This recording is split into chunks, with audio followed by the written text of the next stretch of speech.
जगण्याचे देवा लाभो ऐसे बळ दुर्गुणाचा वळ पहावेना जगण्याचे देवा लाभो ऐसे बळ दुर्गुणाचा बळ पहावेना सद्गुणाची देवा वाढो ऐसी कळ मरणाची झळ साहवेना जगण्याचे देवा लाभो ऐसे बळ दुर्गुणाचा बळ पहावेना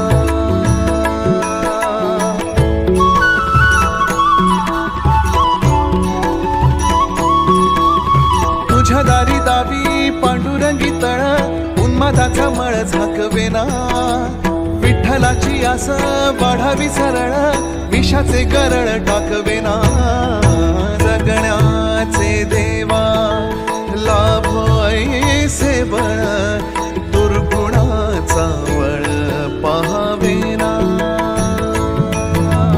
ऐसे लाभो भान देगा देवा दान चरणात ध्यान लाभू देगा अमृताची वेळ अमृताचा कुंभ भक्तीचा मृदुंग बाजू देगा विठू तुझ्या दारी भेटला श्रीरंग मन झाले दंग माऊलीचे घडो तुझी प्रीत वाढो तुझा संग जीवनाचा रंग पाहू देगा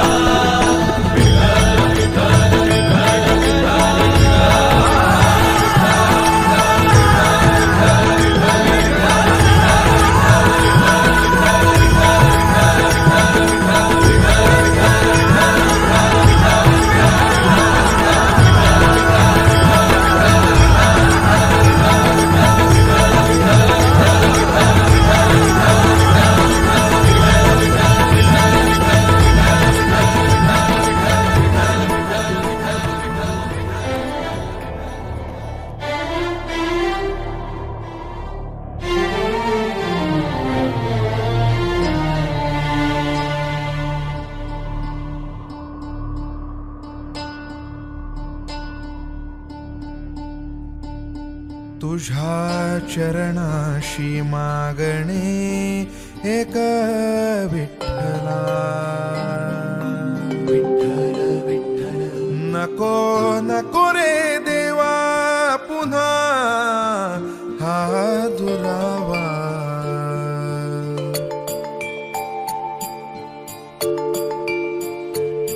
हाती टाळ माथी गंध तुझ्या नाम घोषी दंग हाती टाळ माथी गंध तुझ्या नाम घोषी दंग जन्मभरी होऊ दे रे माझी सेवा ही अखंड चित्त तुझ्या चरणी लीन भंग ध्यास पांडुरंग श्वास पांडुरंग चित्त तुझ्या चरणी लीन अभंग ध्यास पांडुरंग श्वास पांडुरंग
अशी माझी आई या ठिकाणी भास्करगिरी वाघांच्या रूपामध्ये आपल्या सर्वांवर कृपा करण्यासाठी या ठिकाणी आल्याबद्दल आपण सर्वजण जोरदार टाळी वाजवून धन्यवाद देऊ।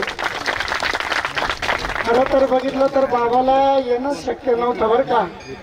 कारण बाबांच्या आईची तब्येत थोडीशी खराब असल्या दुसऱ्यांदा आपल्याला आशीर्वाद भरभरून दिला. अशी टाळी नका वाजू, चांगली टाळी वाजा, अशी खळखळ खळखळ शिवना माता कशी वाटली आपली आली. मला जागीवर शिवायली पाहिजे, तसं नाही करायचं आहे. आपली धारणखेड्याची जी परंपरा आहे ती जोपासायचीच आपण, आहे का नाही. सर्वांनी वर हात करायचे, पटदिशी बसा जागेवर.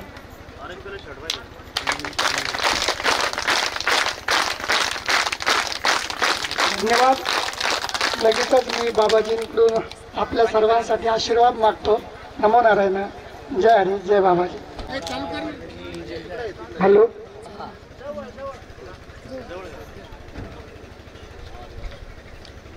गोरक्ष जालंधर चरपटासे अडभंग कानिप मच्छिंद राज्य नवनाथ सिद्धहा.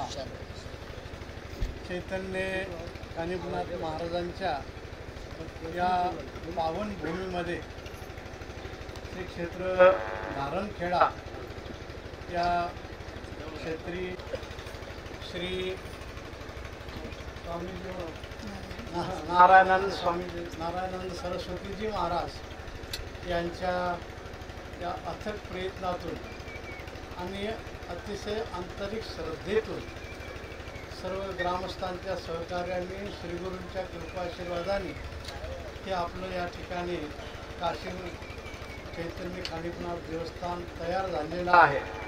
याच्या अगोदर आपण यत्न केला होता. त्यावेळेस सर्व मोठमोठे संत महंत या ठिकाणी आले होते. वैकुंठवासी परम आदरणीने जे नेहमी करतात आपल्या भक्तावर, आपल्या शिष्यावर मातृत्व प्रेम करत होते, त्या वैकुंठवासी श्री सागरानंद स्वामीजी महाराज हे या ठिकाणी आलेले आहेत.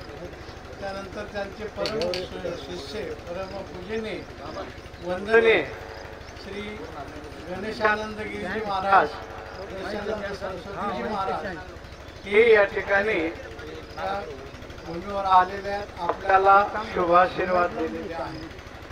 आणि त्याचप्रमाणे आता पृथ्वीवर सर्व संतांचे या ठिकाणी प्रतिमा आणि नावही आहेत. परमपूजनीय महामंडलेश्वर श्री शांतिगिरीजी बाबा, महंत पूजनीय श्री रामगिरीजी बाबा, त्याचप्रमाणे इतर सर्व संत महंत पूजनीय गणेशानंद सरस्वतीजी महाराज, शंकरानंद सरस्वतीजी महाराज, सर्व संत महंत या ठिकाणी आज येऊन जातील. आणि कुठल्याही प्रसंगी ज्या ज्या वेळेस कार्यक्रम होतील त्या त्यावेळेस महाराजांच्या प्रेमाकरता आणि आपल्या सर्वांच्या प्रेमाकरता इथं घेत राहतील. आता शिवनादेवीची कृपा आहे. शिवनादेवी आपल्या जवळ वाढते. हे सर्व आपले एकेकाचे अंतःकरण जुळवते, म्हणून त्याला शिवना असं आपण म्हणतो. आज माणसं खूप आहेत, पण माणूस माणसापासून दूर चाललेला आहे. अनेक प्रकारचे अंतःकरणात व्यावहारिक आंतरिक मतभेद असतात. माणूस माणसापासून दूर चाललेला आहे, पण शिवना मातेच्या कृपा आशीर्वादाने हे सर्व शिवतात, म्हणजे एकीकरण करून राहिलेले आहेत. अशा पवित्र शिवना नदीच्या तीरावर चैतन्य कानिपनाथ आणि बजरंगबलीचं हे जुनं स्थान आहे. हे आपलं पूर्वीचं जुनं गाव या ठिकाणी होतं आणि पूर्वीचंच आपलं हे स्थान आहे. बजरंगबलीचे मंदिराचे पुन्हा जीर्णोद्धार झालेला आहे आणि चैतन्य कानिपनाथ महाराजांचं मंदिर या ठिकाणी झालेलं आहे. महाराजांचा आश्रम जो होता त्या आश्रमाचे आता पुन्हा सुधारित इमारतीमध्ये रूपांतर झालेलं आहे. तेव्हा महाराजांनी खऱ्या अर्थाने खूप या ठिकाणी कष्ट घेतलेले आहेत आणि आपल्या श्रीगुरूवर चैतन्य कानिपनाथ भगवंतावर अपार श्रद्धा असल्यामुळं आज व्यासपीठावर सर्व पूजनीय संत महंत या ठिकाणी उपस्थित आहेत. सर्व संतांच्या विषयी त्यांच्या अंतःकरणात एकच भाव आहे. त्यांच्या सौभाग्यवती ताई मातापाद आहे. सर्वांचाच कृपाशीर्वाद त्यांना लाभलेला आहे. या पूजनाच्या निमित्ताने आमचे वेदशास्त्र संपन्न सर्व ब्रह्मवृंद मंडळी या ठिकाणी संभाजीनगरहून आणि इतर ठिकाणी उपस्थित आहेत. सर्व विधी पार पडलेला आहे. आपल्याला जो शास्त्राने विधी सांगितला तो आपण पार पाडलाच पाहिजे. आता आमची संत मंडळी जरी भगवे वस्त्र घातलेले असले तरी शास्त्राचा जो विधी आहे तो पार पाडावाच लागतो. तेव्हा संन्यास दीक्षा ही जरी असली, संन्यास म्हणजे संन्यास तो नाश संकल्पाचा, संन्यास तो त्याग संकल्पाचा. आपल्या अंतःकरणातले संकल्प दूर ठेवणं, चांगले संकल्प पाहिजे आहेत. पण असाच हा एक भगवं जे वस्त्र आहे, भगवा रंग आहे, हे आपल्याला दर्शवते की आपण नसलेल्या ज्या संकल्पाच्या मनामध्ये काहूर ज्याचं मातलेलं आहे ते आपण नष्ट करा. भगवा रंग आपल्याला त्यागाचं एक महात्म्य दाखवते. त्याग कसा करावा आणि त्यागी जीवन कसं असते हे सगळं आपल्याला या भगव्या रंगातून प्राप्त होत राहते. त्याचप्रमाणे शुभ्र एक वस्त्र त्याच्या विरुद्ध जरी असलं तर शुद्धतेशिवाय त्याग संभवत नाही आणि त्याग हा शुद्धतेशिवाय होत नाही. म्हणून आपल्याला आपलं अंतःकरण शुद्ध ठेवून आणि ही त्यागाची भूमिका करायची आहे. महाराज जरी गृहस्थाश्रमामध्ये असले, सर्व परिवारामध्ये जरी असले तरी वृत्तीने ते सगळे त्याच्यातून निघालेलेच आहेत. ही सगळ्यात महत्त्वाची बाजू आहे. एक ज्याचं त्याचं कर्म आहे. तर या सर्वात्मका ईश्वरा स्वकर्म कुसुमांची विरा पूजा केली होय अपारा तोषा लागे. स्वकर्म रूपी पुष्प आपल्याला सर्वात्मक ईश्वराला व्हायचं आहे. कधी गृहस्थ आश्रमाच्या निमित्ताने, कुठं सामाजिक कार्याच्या निमित्ताने, कुठं धार्मिक कार्याच्या निमित्ताने, कुठं राष्ट्रीय नेत्याच्या निमित्ताने, कुठं समाजाचा बंदोबस्त ठेवायचा म्हणून त्या निमित्ताने ज्याच्या वाट्याला जे जे कर्म आलेलं असेल त्याने ते यथायोग्यरित्या पार पाडून समाजाची सुव्यवस्था ठेवणं समाजातल्या ईश्वराचीच पूजा आहे. आणि हीच पूजा आपल्याला ज्ञानोबारायाने सांगितलेली आहे. सर्वात्मक ईश्वराची पूजा. आता हे इथं फुलं टाकलेली आहेत, टाकल्याबरोबर निर्माल्य होतात. देवाला जरी आपण वाहले तर ते निर्माल्य होतात. तास 2 तासाने 4 तासाने ते सुटून जातात. परंतु ज्ञानोबारायाने सांगितलं तुम्हाला सर्वात्मक ईश्वराची पूजा करायची असेल तर ह्या फुलापेक्षा स्वकर्मरूपी पुष्पाने पूजा करा. तर या सर्वात्मका ईश्वरा स्वकर्म पुष्पांची विरा. स्वकर्म ज्याने त्याने जर पार पाडलं तर देशामध्ये कधीही गुंतागुंत निर्माण होत नाही. आज आपण पाहतो देशामध्ये जाती जातीमध्ये, धर्मामध्ये आणि सर्व पक्षामध्ये, माणसामध्ये हे जे थोडे वाद वितंडवाद दिसतात. याचं एकच कारण आहे की आपल्याला स्वकर्मरूपी पुष्प सर्वात्मक ईश्वराला यथायोग्यरित्या वाहता येत नाहीत.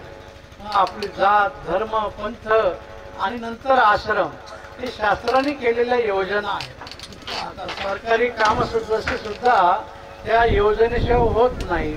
देशाचा गाडा हाकायचा असेल तर पंतप्रधान, राज्याचे म्हटले की मुख्यमंत्री, त्याचप्रमाणे तालुक्याचे म्हटले की सभापती, आमदार, हे सगळी जशी योजना असते. अधिकाऱ्याच्या बाबतीत विचार केला तर आयुक्तापासून जिल्हाधिकारी आणि जिल्ह्याचे मुख्य असतील, तालुक्याचे अधिकारी, हे सगळे विभाग करावे लागतात. त्याप्रमाणे सर्वांच्या सुखाकरता शास्त्राने हे सगळे विभाग केलेले आहेत. भेद म्हणून नाही, असा त्याचा अर्थ नाही की एखाद्या धारणखेड्याच्या माणसाने उठावं आणि दिल्लीमध्ये गेल्यानंतर मोदीजींच्या खुर्चीवर जाऊन बसावं, त्यांना बसू देणार नाही कोणी. आणि बसणं उचितही नाही. म्हणून खुर्चीवर बसू देत नाही, खुर्चीवर बसता येत नाही म्हणून त्या माणसाला किंमत नाही असं आपल्याला शास्त्र सांगत नाही.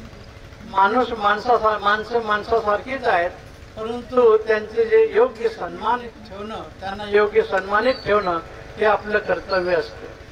तेव्हा ज्याच्या वाट्याला जे कर्म आलेलं आहे, जात, धर्म, पंथ हे समाजाच्या व्यवस्थेकरता आहेत. त्याच्यानंतर आश्रम आपल्या जीवनाच्या खऱ्या व्यवस्थेकरता आहेत. ब्रह्मचारी असेल, गृहस्थ असेल, वानप्रस्थ आणि नंतर संन्यास आहे. संन्यास हा शेवटचा आपला आश्रम आहे. संन्यास, वानप्रस्थ आणि ब्रह्मचारी हे तिन्ही जरी आश्रम असले पण मूळ पहिला जो आश्रम आहे गृहस्थ आश्रम, त्याच्या भोवती हे तिन्ही फिरत असतात. आता आमची संन्यासी मंडळी आम्ही किती जरी ब्रह्मज्ञान सांगत असलो तरी दुपारी भूक लागली की तुमच्याकडेच पाहावं लागते आम्हाला. म्हणून सर्वांचं उदरभरण करण्याचं काम आपल्या सर्व गृहस्थाश्रमाचं आहे. सर्व आश्रमाचं पालन पोषण करण्याचं काम गृहस्थाश्रमाचं आहे. एक आश्रम म्हणजे व्यवस्था आहे, जात म्हणजे समाजाची व्यवस्था आहे. हे वितंडवाद वाढवण्याकरता नाही, परंतु काहीतरी वेगळ्या आणि थोड्या स्वार्थाकरता आपण नको ते विचार करतो आणि माणसामध्ये ही सगळी दुही निर्माण होते. ही दुही कमी व्हावी म्हणून अशा मोठ्या मंदिराची निर्मिती असते.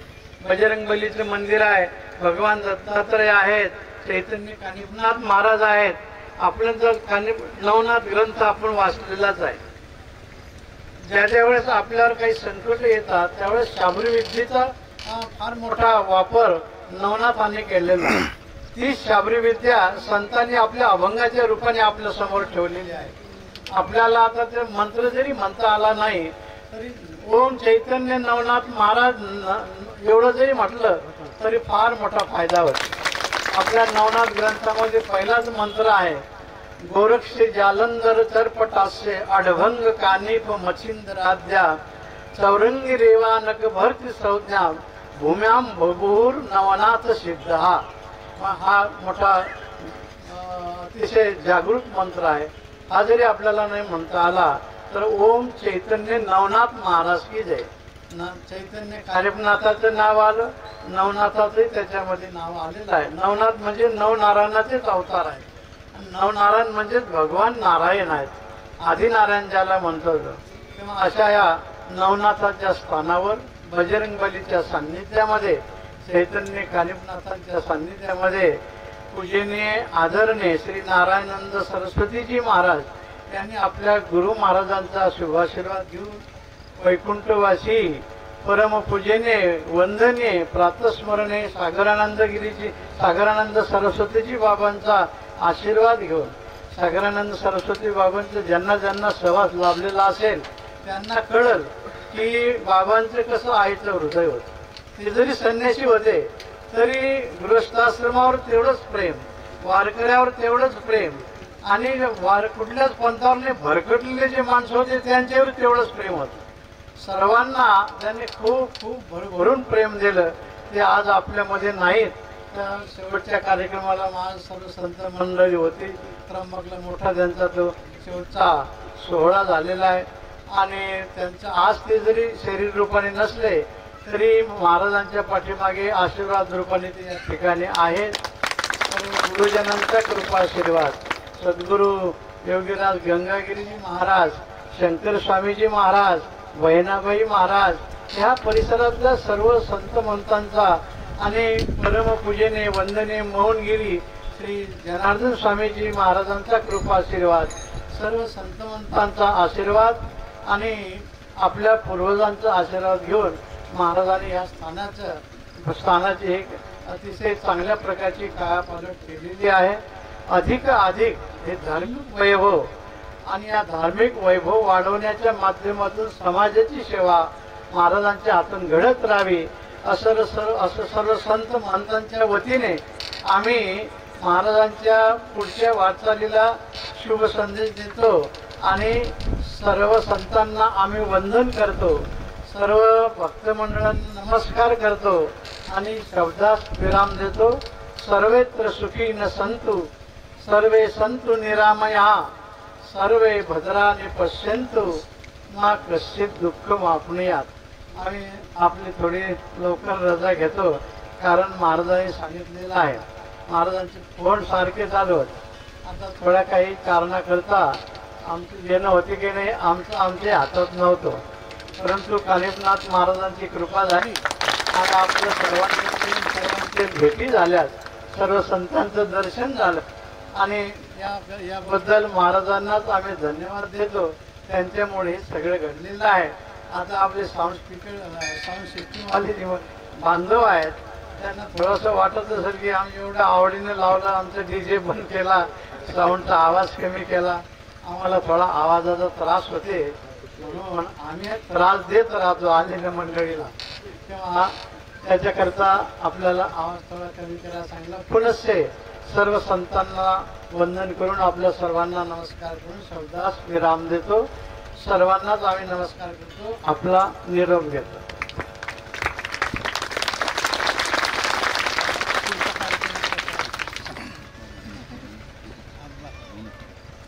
लगेचच या ठिकाणी शांतिगिरी बाबांची आणि रामगिरी बाबांची मिरवणूक आपल्याला करायची आहे. तर कलशवाल्या मंडळींनी कलश घेऊन आपल्याला त्यांना थोडस पुढं मोल जायचं आहे. चैतन्य कानिफनाथ भगवानाची थांबू शकत नाही. तरी पण तू महाराज आले खरं म्हणजे आपल्या सर्वांच्या वतीने आणि या संस्थांच्या वतीने महाराजांचे मनापासून धन्यवाद व्यक्त करतो. आपल्या सर्वांना महाराजांनी आशीर्वाद दिले म्हणून पुन्हा एकदा महाराजांना धन्यवाद देऊन थांबतो. जय हिंद, जय हरी, जय हरी. चैतन्य कानिफनाथ पाऊले चलती पंढरीची वाट, पाऊले चलती पंढरीची वाट, पाहण्यात आता सावळी पहाट, पाहण्यात आता सावळी पहाट, पाऊले चलती